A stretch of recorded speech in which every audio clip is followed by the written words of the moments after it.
পবিত্র ঈদুল আজহা উপলক্ষে ফরিদপুর ও যশোরে জমে উঠেছে কোরবানির পশুর হাট। ক্রেতার চাহিদা মতো বাজারে দেখা মিলছে ছোট ও মাঝারি আকারের দেশীয় গরু। দাম চাওয়া হচ্ছে 1 লাখ থেকে 4 লাখের মধ্যে। স্থানীয়দের চাহিদা মিটে এসব গরু চলে যাচ্ছে ঢাকা, চট্টগ্রাম সহ দেশের বিভিন্ন হাটে।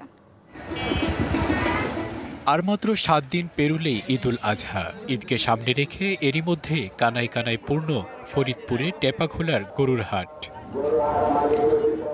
স্থানীয় খামারির পাশাপাশি চুয়াডাঙ্গা, কুষ্টিয়া, মেহেরপুর, ঝিনাইদহ, মাগুরা সহ উত্তর ও দক্ষিণ অঞ্চলের ব্যাপারীরা বাজারে নিয়ে আসছেন গরু।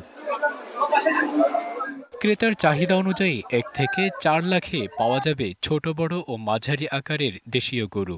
এবারের হাটে গরুর দাম কম বলছেন খামারিরা। কালার এক্সপার্ট, জর্জ স্যাপ এবং মাইল্ড অন হ্যান্ডস টেকনোলজি সমৃদ্ধ অরিক্স ক্রিস্টাল ওয়াশ আপনার যে অবস্থা তাতে আমাদের লস, প্রচুর লস। দরদামও মোটামুটি সীমিতর ভিতরে আছে।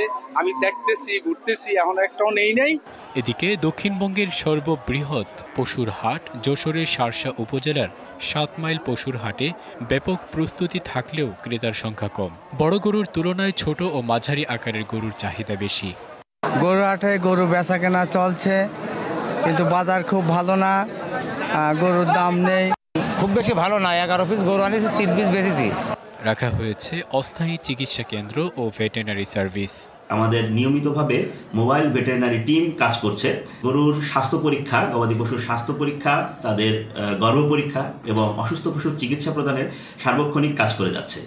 পশু পরিবহন, ক্রয় বিক্রয় ও হাট ব্যবস্থাপনা সুষ্ঠু রাখতে আইনশৃঙ্খলা বাহিনী ও স্থানীয় জনপ্রতিনিধিদের সমন্বয়ে গঠন করা হয়েছে মনিটরিং টিম।